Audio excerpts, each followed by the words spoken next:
வணக்கம் and welcome to doctor. நாங்கள் எப்படி இருக்கணும் ஒவ்வொரு வாரமும் ஒவ்வொரு துறையை சேர்ந்த மருத்துவரை பார்த்துட்டு வரோம். அந்த விதத்தில் இந்த வாரம் முழுக்க கிட்னி சம்மந்தப்பட்ட பாதிப்புகள் என்னென்ன அண்ட் அதுக்குண்டான ட்ரீட்மெண்ட்ஸ் பற்றிலாம் தான் பேச போகிறாங்க. ஸோ இதை பற்றி பேசுகிறதுக்காக சென்னை பிரசாந்த் ஹாஸ்பிட்டல்ஸோட யூராலஜிஸ்ட் டாக்டர் குரு பாலாஜி அவர்கள் நம்ம கூட இருக்காங்க. வாங்க அவர்கிட்ட பேசலாம். வணக்கம் டாக்டர். வணக்கம். ஸோ டாக்டர், எங்களுக்கெல்லாம் வந்து யூராலஜினா என்னன்னு தெரிஞ்சு கிட்னி சம்மந்தப்பட்ட ஏதோ ஒரு ஸ்பெஷலிசம் அப்படின்றது மட்டும்தான் தெரியும். பட் யூராலஜியில் என்ன விஷயங்கள் எல்லாம் வருது அண்ட் யூராலஜிஸ்ட் என்ன மாதிரியான ஒரு ட்ரீட்மெண்ட்ஸ் எல்லாம் கொடுக்குறாங்கன்னு சொல்லுங்கள். நிறைய பேருக்கு வந்து யூராலஜிக்கும் நெஃப்ராலஜிக்கும் ஒரு கன்ஃபியூஷன் இருக்கும். யூராலஜிங்கிறது அறுவை சிகிச்சை மருத்துவம், நெஃப்ராலஜிங்கிறது அறுவை சிகிச்சை இல்லாத கிட்னி சார்ந்த மருத்துவம். ஸோ யூராலஜிஸ்ட்டுன்னு பார்த்தீங்கன்னா கிட்னிலேருந்து நீர்ப்பைக்கு வர பாதை, அதாவது ஃபனல் மாதிரி ஒரு பாதை ஆரம்பிக்கும், பெல்வஸ்ன்னு சொல்லுவோம். அதுலேருந்து நீர்ப்பைக்கு வரக்கூடிய பாதை யுரீட்டர், நீர்ப்பையிலேருந்து வெளியில் வரக்கூடிய பாதை, இது ஃபுல்லாக சம்மந்தமான எந்த பிரச்சனையாக இருந்தாலும், அறுவை சிகிச்சை சம்மந்தமான பிரச்சனையாக இருந்தால் நாங்கள் தான் அதை டீல் பண்ணுவோம். ஒன்று இது தவிர ஆண்களுக்கு வந்து ப்ராஸ்டேட்னு சொல்லிட்டு ஒரு உறுப்பு இருக்குது, அது நீர்ப்பை வாய் பக்கத்தில் இருக்குது. அது சம்மந்தமான பிரச்சனைகள், விதை பிரச்சனைகள், இது எல்லாமே வந்து யூராலஜிக்கு உள்ளதாக அடங்கும். ஓகே. ஸோ இப்போ நீங்கள் சொன்னதுக்கு அப்புறம் தான் இந்த மாதிரி விஷயங்கள் கூட அடங்கி இருக்குன்னு எங்களுக்கு தெரிய வருது. ஸோ டு ஸ்டார்ட் வித், நாங்கள் இது வரைக்கும் நம்ம நிகழ்ச்சியில் வந்து நிறைய விஷயங்கள் பார்த்துருக்கோம் டாக்டர். அதாவது மென்ஸ் ஹெல்த், உமன்ஸ் ஹெல்த் அப்படின்னு காமனாக நிறைய விஷயங்கள்லாம் பார்த்துருக்கோம். பீடியாட்ரிக்ஸ் ஜென்ரலாக பார்த்துருக்கோம். பட் பீடியாட்ரிக் சைட்லேயே வந்து இந்த கிட்னி சம்மந்தப்பட்ட பாதிப்புகள்லாம் என்னென்னு கொஞ்சம் சொல்லுங்கள். பீடியாட்ரிக் யூராலஜி, அதாவது குழந்தைங்களுக்கு வரக்கூடிய யூரலாஜிக்கல் பிரச்சனைகள் பார்த்திங்கன்னா நிறைய இருக்குது. நான் ஃபஸ்ட்டே சொன்னபோது வந்து உங்களுக்கு சொன்னேன் இல்லைங்களா, கிட்னிலேருந்து நீர்ப்பைக்கு வர பாதையில் ஃபனல் மாதிரி ஆரம்பிக்கும் அப்படின்னு சொல்லிட்டு, அந்த ஃபனல் ஆரம்பிக்கிற இடத்துல வந்து சில குழந்தைங்களுக்கு அடைப்பு ஏற்படும். அதாவது பெல்வி யூரிட்ரிக் ஜங்ஷன் அப்ஸ்ட்ரக்ஷன் அப்படின்னு சொல்லுவோம். அதாவது இந்த நீர்ப்பை ஆரம்பிக்கிற இடத்துலையே வந்து அடைப்பு. ஸோ இந்த குழந்தைங்களுக்கு என்ன ஆகும்னா, கிட்னியில் உற்பத்தி ஆகிற நீர் வந்து வெளியில் வந்து ஃப்ரீயாக வராது. ஸோ அது உள்ளுக்குள்ளேயே தேங்கி இருந்து கிட்னியே வீக்கம் கொடுக்க ஆரம்பிக்கும். ஸோ இந்த வீக்கம் கொடுக்க ஆரம்பிக்கும் போது என்ன ஆகும்னா, நிறைய குழந்தைங்களுக்கு கிட்னியோட செயல்பாடே படிப்படியாக கம்மியாகக்கூடிய வாய்ப்புகள் இருக்குது.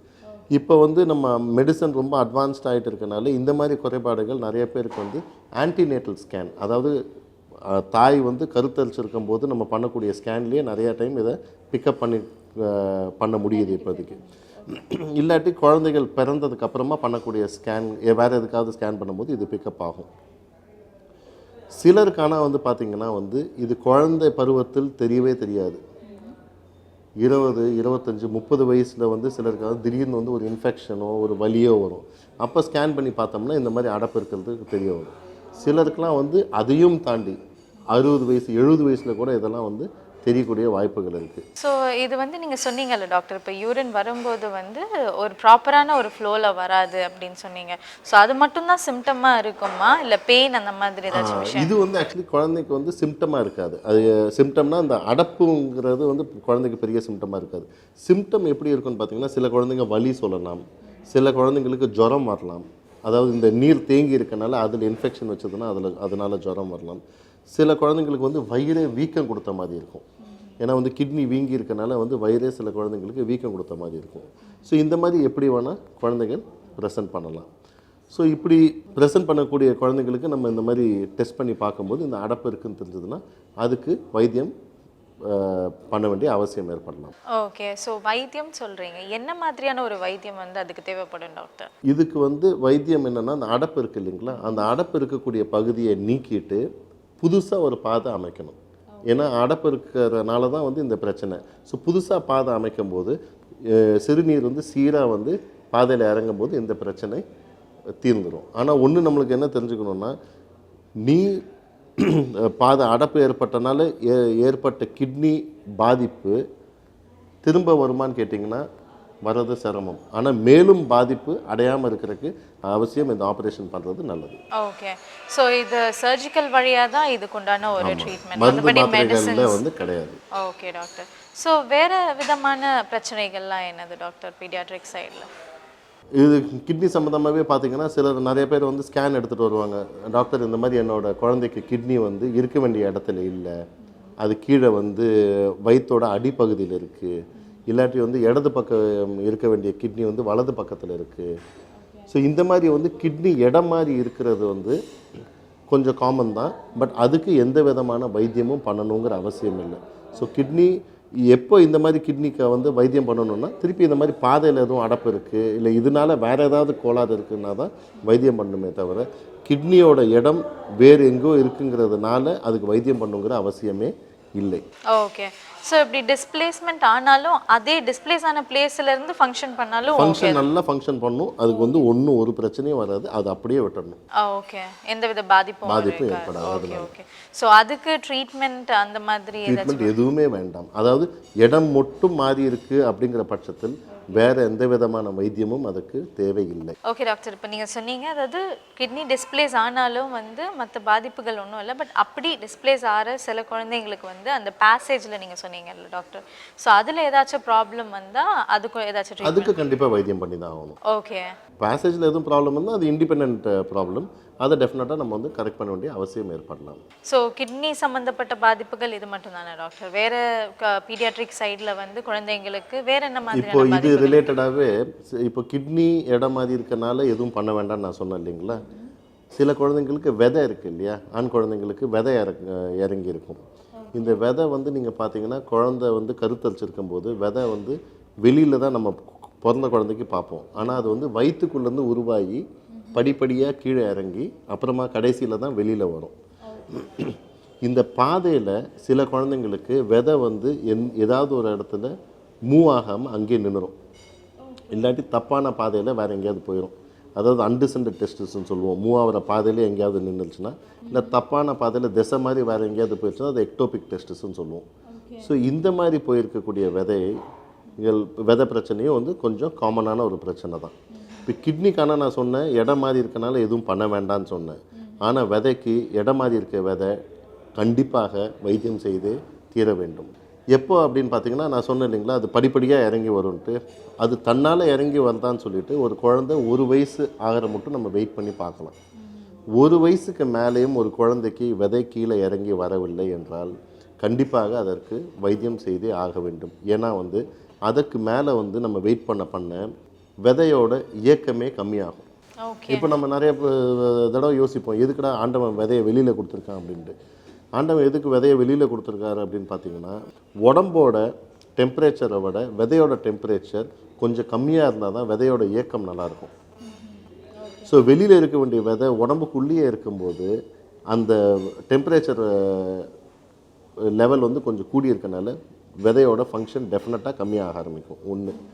பிற்காலத்தில் இந்த விதை வந்து உயிரணுக்கள் விந்தணுக்கள் இருக்குது இல்லைங்களா, விந்தணுக்கள் உற்பத்தி பண்ணுறதுல பாதிப்பு ஏற்படுறதுக்கான வாய்ப்புகள் இருக்குது. இதை நம்ம வந்து சீக்கிரமாக அறுவை சிகிச்சை பண்ணி கீழே கொண்டு வரவில்லை என்றால். மூணாவது வந்து இந்த விதை வந்து இது பேசிக்லியே ஒரு அப்நார்மல் டெஸ்டிஸ் தான். ஏன்னா நார்மலாக இருந்ததுன்னா அது அது செய்ய வேண்டிய கடமையை செஞ்சு வெளியில் வந்திருக்கும். வராதனால இதில் வந்து ஏதோ பிரச்சனை பிற்காலத்தில் வரக்கூடிய வாய்ப்பும் இருக்குது. அதாவது வந்து சில குழந்தைங்களுக்கு இந்த விதை வந்து கேன்சராக மாறக்கூட வாய்ப்பு கூட இருக்குது. சரிங்களா. இப்போது நீங்கள் அடுத்தது யோசிப்பீங்க, அப்போ ஆப்ரேஷன் பண்ணி விதையை கீழே கொண்டு வந்துட்டோம்னா கேன்சர் வரக்கான வாய்ப்பு இல்லையான்னு யோசிப்பீங்க. கண்டிப்பாக. நான் ஃபஸ்ட்டு சொன்னேன் இல்லைங்களா, விந்தணு உற்பத்தி பாதிக்கப்படலாம்னு. அதை வந்து நம்ம விதையை கீழே கொண்டாந்து வச்சோம்னா அது இம்ப்ரூவ் ஆகிறதுக்கான வாய்ப்பு இருக்குது. ஆனால் விதையை கீழே கொண்டு வந்து வச்சாலும் கேன்சர் வரக்கான வாய்ப்புகள் குறையாது. ஸோ இந்த மாதிரி குழந்தைங்களுக்கு வந்து நம்ம செல்ஃப் எக்ஸாமினேஷன் சொல்லி கொடுத்துருக்கோம். அதாவது வந்து அந்த விதையை வந்து ரெகுலர் பேசிஸ். இப்போ லேடிஸ்க்கெலாம் வந்து பிரெஸ்ட் செல்ஃப் எக்ஸாமினேஷன்லாம் சொல்லிட்டு இருப்பாங்க இல்லைங்களா, பிரெஸ்ட்டை வந்து எக்ஸாமின் பண்ணி சின்ன சின்ன கட்டிகள் ஏதாவது வந்தால் டாக்டர்கிட்ட சொல்லணுங்கிற மாதிரி இந்த மாதிரி ஆப்ரேஷன் ஆனவங்களுக்கும் நாங்கள் சொல்லி கொடுத்துருவோம். விதையை வந்து ரெகுலராக டெஸ்ட் பண்ணுங்கள். ஏதாவது வந்து அப்நார்மாலிட்டி இருக்குதுன்னு சொன்னிங்கன்னா தயவுசெய்து உடனே எங்ககிட்ட திருப்பி வாங்க. ஏன்னா அந்த அப்நார்மாலிட்டி வந்து ஒரு கேன்சருக்கான அறிகுறியாக கூட இருக்கலாம். ஸோ இந்த மாதிரி வந்து விதை இடம் மாதிரி இருந்தால் கண்டிப்பாக ஒரு வயசுக்கு மேலே நம்ம ஆப்ரேஷன் பண்ணி அதை சரி செய்கிறது தான் நல்லது. ஸோ இந்த டிஸ்பிளேஸ்மெண்ட் வந்து எதனால் அப்படின்னு சொல்லலாம் டாக்டர்? இது லைக் ஜெனட்டிக் ப்ராப்ளம்னாலையா, என்ன ஒரு மெயின் ரீசன்? இது ஜெனட்டிக் ப்ராப்ளம்ங்கிறத விட மோஸ்ட்லி நான் ஃபஸ்ட்டு சொன்னேன் இல்லைங்களா, அந்த விதையே இட்ஸ் அன் அப்நார்மல் விதை. ஸோ இதுக்கு வந்து நிறைய தியரிஸ் இருக்குது. ஸோ அந்த தியரிஸ் வந்து நம்ம பேசிக்கிட்டே போகலாம். பட் பேசிக்காக வந்து இட் இஸ் அன் அப்நார்மல் விதை. ஸோ அந்த அப்நார்மாலிட்டி இருக்கனால வந்து அது அதோட பணியை வந்து சரியாக செய்யாமல் வந்து பாதையில் எங்கேயும் நின்று போயிருக்கு. ஸோ இதை தவிர்த்து வேற என்ன மாதிரியான பாதிப்புகள் டாக்டர்? இது தவிர்த்து ஆண் குழந்தைங்களுக்கு பார்த்தீங்கன்னா ஆண் உறுப்பு இருக்குது இல்லைங்களா, ஆண் உறுப்பு தோல் சம்பந்தமான பிரச்சனைகள் ரொம்ப காமன். நிறையா பெற்றோர்கள் வந்து 1 வயசு 1.5 வயசு குழந்தைங்களெல்லாம் டாக்டர் வந்து பையனுக்கு வந்து தோல் மூடிட்டு இருக்குன்னு சொல்லிட்டு கூட்டிகிட்டு வருவாங்க. இது வந்து நிறைய டைம் ஃபிசியலாஜிக்கல்னால் என்னென்னா நம்ம வளர்ந்து பெரியவனாகக்கூடிய ஒரு சாதாரண ஒரு ஸ்டேஜ். குழந்தை வளர வளர இந்த தோல் தன்னால் ஓப்பன் ஆகி பின்னாடி வரக்கான வாய்ப்புகள் நிறையா இருக்குது. ஆனால் நம்ம மெயினாக வந்து நம்ம என்ன பார்க்கணுன்னா, இந்த தோல் டைட்டாக இருக்கனால குழந்தை யூரின் போகிறதுக்கு எதுவும் தொந்தரவு இருக்கா? சில குழந்தைங்களுக்கு வந்து யூரின் போகும்போது பார்த்திங்கன்னா பலூன் மாதிரி வீங்கிடும். ஏன்னா வந்து இந்த ஓட்டை வந்து சின்னதாக இருக்கும், அதுக்கு பின்னாடி வந்து வரக்கூடிய யூரின் வந்து ஃப்ரீயாக வெளியில் போகாமல் பின்னாடியே தங்கிடும். ஸோ தங்கும்போது குழந்தையோட அந்த ஆண்குறியை பார்த்திங்கன்னா பலூன் மாதிரி ஊதுச்சுன்னா வந்து கண்டிப்பாக அது அடப்பு கொஞ்சம் டைட்டாக இருக்குதுன்னு அர்த்தம். இந்த மாதிரி பலூன் மாதிரி வீங்கிட்டு இருக்க போது என்ன ஆகும்னா இன்ஃபெக்ஷன் வைக்கிறதுக்கான வாய்ப்பு இருக்குது. ஸோ இன்ஃபெக்ஷன் வைக்குது, இல்லை குழந்தை வந்து ரொம்ப முக்கி யூரின் போயிட்டு இருக்கான் அப்படிங்கிற பட்சத்தில் டெஃபினட்டாக வந்து ஒரு அறுவை சிகிச்சை மூலமாக இந்த சுண்ணத்துன்னு சொல்லுவாங்க இல்லையா, சர்க்கம்சிஷன், அந்த மாதிரி ஒரு சர்ஜரி பண்ணோம்னா இதை கரெக்ட் பண்ணிக்கலாம். பட் நிறையா டைம்ஸ் என்ன ஆகும்னா அந்த பேரண்டல் ஆங்ஸைட்டியில் வச்சா தோல் வெளியில் வர மாட்டேங்குது. அப்போது சில க்ரீம்ஸ் இருக்குது, அந்த க்ரீம் அப்ளை பண்ணோம்னாலே அந்த ஸ்கின் வந்து சாஃப்டாகிட்டு அந்த தோல் வந்து பின்னாடி நீக்கிறதுக்கு ஈஸியாக இருக்கும். இன்னொன்று நாங்கள் என்ன ரெகுலராக சொல்லுவோன்னா, குழந்தையோட பெற்றோர்கள்கிட்ட தினமும் குழந்தையை குளிப்பாட்டி விடும்போது தோலை வந்து தயவுசெய்து மெதுவாக நீக்குங்க. என்ன பண்ணுவாங்கன்னா ஒரேடியாக நீக்கினோம்னா தான் வந்து குழந்தை விடாது, வலிக்கும், கிழியும், ரத்தம் வரும், ஒரு டென்ஷனான சுச்சுவேஷன் வந்துடும். டெய்லி வந்து அதை மெதுவாக பண்ண தோல் வந்து அழகாக விரிவடையும். டெய்லி வந்து அதை நம்ம ஹைஜீனிக் பர்பஸ்க்காகவும் அதை வந்து நம்ம சுத்தமாக க்ளீன் பண்ணி வச்சுக்கிறது நல்லது. ஸோ மெதுவாக கிராஜுவலாக ரிட்ராக்ட் பண்ணோம்னா ப்ராப்ளம் இல்லை. Okay doctor. ஸோ இதுக்குண்டான ட்ரீட்மெண்ட் ஒன்லி பை சர்ஜரி அல்லது? அதை நான் சொன்னேன் இல்லைங்களா, சில குழந்தைங்களுக்கு க்ரீம் அப்ளை பண்ணலாம். க்ரீம் அப்ளை பண்ணிவிட்டு இந்த மாதிரி பெற்றோர்களுக்கு சொல்லிக் கொடுத்தோம்னாலே மெதுவாக அவங்க பண்ணிடுவாங்க. நான் சொன்னேன் இல்லையா, ரொம்ப குழந்தை வந்து ஒன்றுக்கு போகிறதுக்கு சிரமப்படுது, இன்ஃபெக்ஷன் அடிக்கடி வைக்குது, அந்த மாதிரி சுச்சுவேஷனில் வந்து அறுவை சிகிச்சை பண்ணி அதை சரி பண்ணுறது தான் நல்லது. இது வந்து தோல் மூடி இருக்க பிரச்சனை. சில குழந்தைங்களுக்கு என்ன பார்த்தீங்கன்னா, இப்போ ஆண்குறி இருக்குது இல்லைங்களா, ஆண்குறியில் வந்து அந்த நீர் போகிற பாதை வந்து முனையில் தான் இருக்கணும். ஸோ நீர் வந்து சல்லுன்னு வெளியில் வரக்கு. சில குழந்தைங்களுக்கு அந்த ஓட்டை வந்து முனையில் இல்லாமல் ஆண்குறியோட அடிப்பாகத்தில் இருக்கிறதுக்கான வாய்ப்பு இருக்குது. அதாவது இப்போ ஆண்குறி இப்படி இருக்குன்னு வச்சுக்கோங்க, இங்கே இருக்கலாம். ஸோ இந்த மாதிரி இருக்கக்கூடிய குழந்தைங்களுக்கு வந்து என்ன ஆகும்னா, நீர் வந்து சீராக வந்து வெளியில் போகாமல் கீழ் நோக்கி போகும். ஸோ அதனால் சில குழந்தைங்களுக்கு வந்து பேண்ட்டெல்லாம் வந்து நனையக்கூடிய வாய்ப்புகள் இருக்குது. ஒன்று. ரெண்டாவது வந்து இந்த பகுதி வந்து சுருக்கம் ஏற்பட்டனால சில குழந்தைங்களுக்கு வந்து ஆண்குறியே ஒரு வளைஞ்ச தோற்றத்தை கொடுக்கும்.